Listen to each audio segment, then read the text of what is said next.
CS 101.1 FM, 746 now, 14 away from the top of the hour. And so, cybersecurity is an interesting topic, and it can be approached from a number of different angles, and I assume, gentlemen, that it will be at a conference coming up.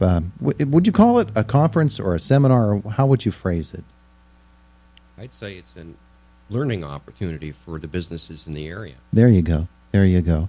Let's say hello to Tim Mack from IUP and Kevin Dodds from S&T Bank joining us this morning. Gentlemen, good morning. Good morning. Good morning. It's good to have you both with us. So let's get the wheres and the whens and all of that out of the way, and maybe we can repeat that when we get toward the end of the segment so that folks, I assume, can still sign up for this? Yes, and signing up is free. The registration site is available, and this is June 23rd.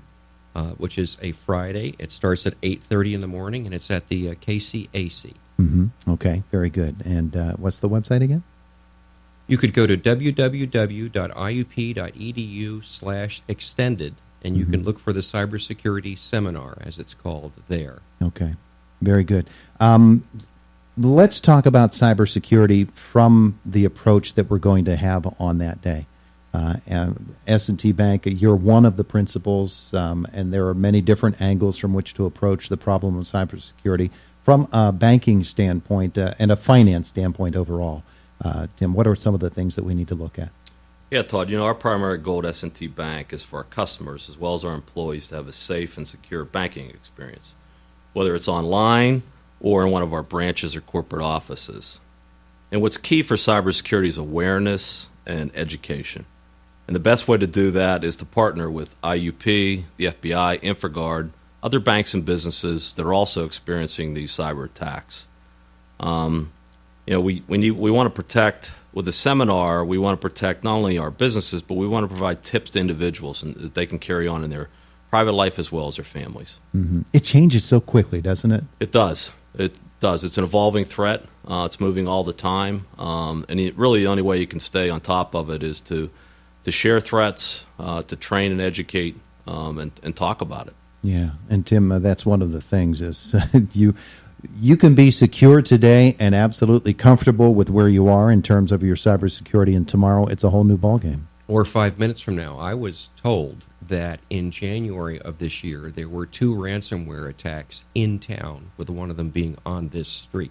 Mm-hmm. So this is not a problem that is occurring only in, let's say, Washington, D.C., Baltimore, or Pittsburgh. It's occurring here and now. That makes it a problem that we all really have to look at, not just from a business perspective, but also from a personal perspective. Yeah, well, it happened here at this radio station back in 2013, I believe it was, all of our production files are somewhere in Russia right now, and we didn't pay the ransom. We just started from scratch and rebuilt and redoubled the efforts on cybersecurity. But still, you're always aware that things like that can happen, and you're wondering, is there a door that's open just a crack that someone can get in? So those are some of the topics that we'll be tackling at this event coming up on the 23rd, you said, Tim? Yes, our keynote speaker is James Kitchen, the Assistant United States Attorney, and he is someone who's really been heavily involved in cybercrime. He's been in Pittsburgh for a while, and he's led several notable cyber investigations, such as the pending indictment of 5 officers of the Chinese People's Liberation Army who hacked into 6 American companies, and the indictment and arrest of the anonymized email bomb perpetrator at the University of Pittsburgh. Mm. So it's just amazing what actually goes on. We have in Pittsburgh a national node that is an important group of people that is combating cybercrime worldwide. So we're lucky that these people are so close to us. We can really get state-of-the-art knowledge. And we have cyber fraud with Daniel Larkin from PNC Enterprise Fraud Group that's going to be talking. We have, in addition to the keynote speaker, an insider threat and a social media section along with a cyber threat panel discussion. So to me, this is going to have a lot of value for the businesses in the region. Yeah.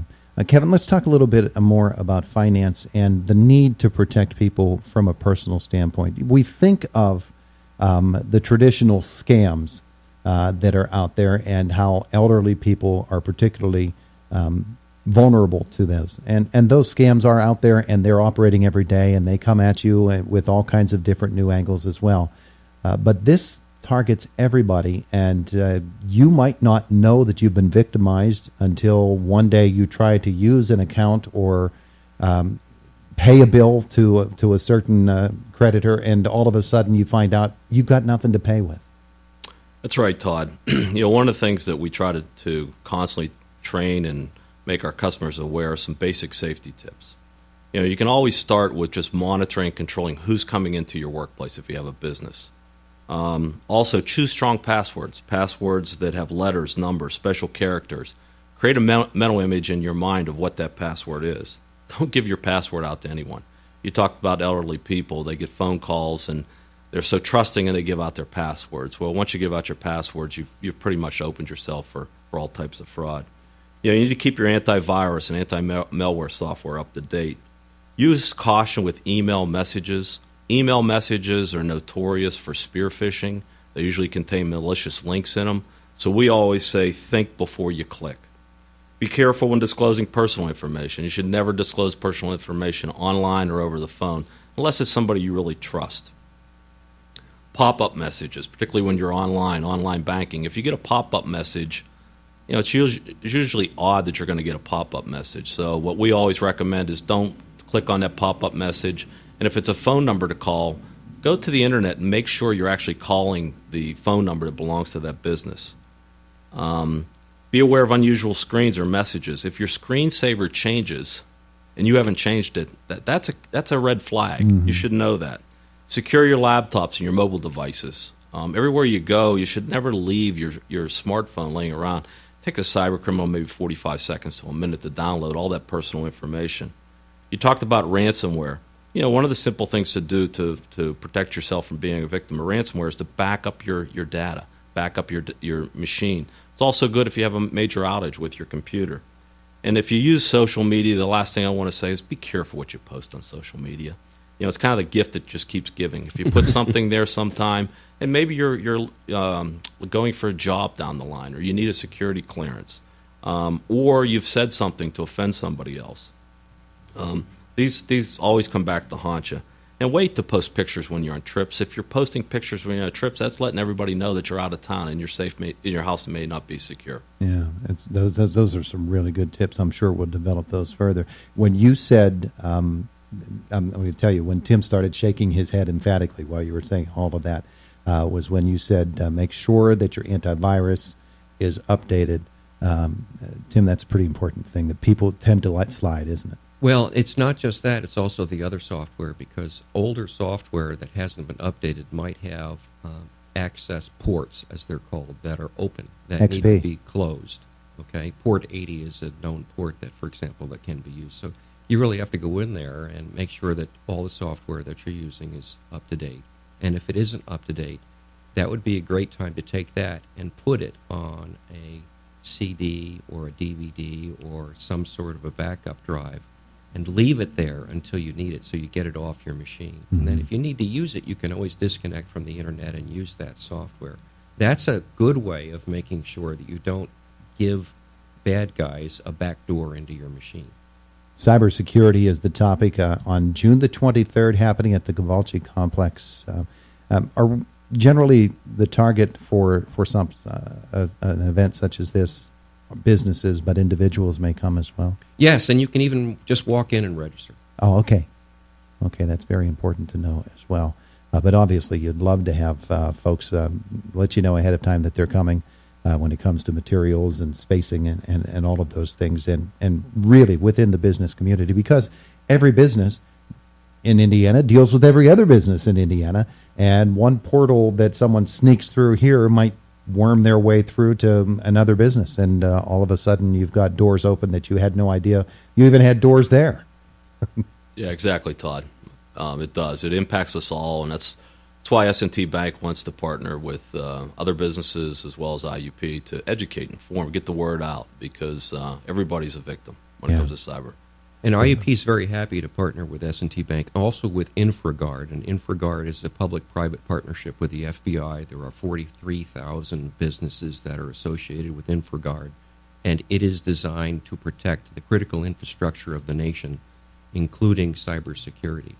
The last thing I'll say about the event is we are awarding continuing ed units. So anyone who needs CEUs, as they're called, to maintain whatever certification that they have, they can get some CEUs by going to this event. No, absolutely.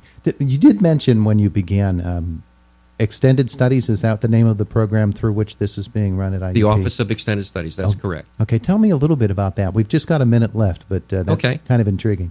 That was created in 2015 by President Driscoll and Provost Moreland, and the unit is designed specifically for workforce development and non-credit education to help businesses and industries in the region. It is the face of IUP for the community from a non-credit standpoint and from an economic development standpoint. Mm-hmm. And we're doing pretty well right now as a fairly new unit in these types of events and others that we have.